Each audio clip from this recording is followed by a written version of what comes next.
I found that that is usually the case, even if it takes a long time. There was this example of October last year when Instagram, Facebook, and WhatsApp went down.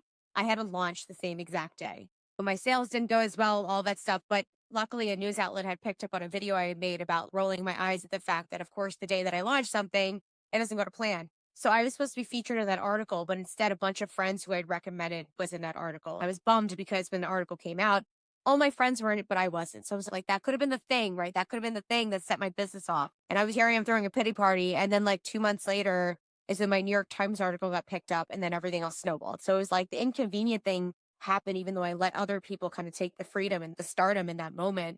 And then the good thing happened 2 months later, even better than I could have imagined. That's a really cool story because I think it gives a good example of what we just talked about. And I forgot to say, don't keep score because I think that's the other thing. It's like, I helped this person out. They owe me one. Once you start doing that, Thank you for saying that. I feel like I need to erase the chalkboard in my mind sometimes. That's and yeah, the other thing is that, planning, preparation, super important, always important. But just as your story highlights that most likely how you plan for things to work out or the benefits, not how it's actually going to work out. So yes, continue planning, preparing, but understand that's probably not going to go the way that you had anticipated or when something changes to roll with it and be okay with it.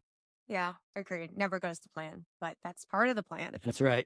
This has been great. I definitely learned a lot about sales and managing relationships in business. One thing I like to do with every guest is wrap up with one final goal nugget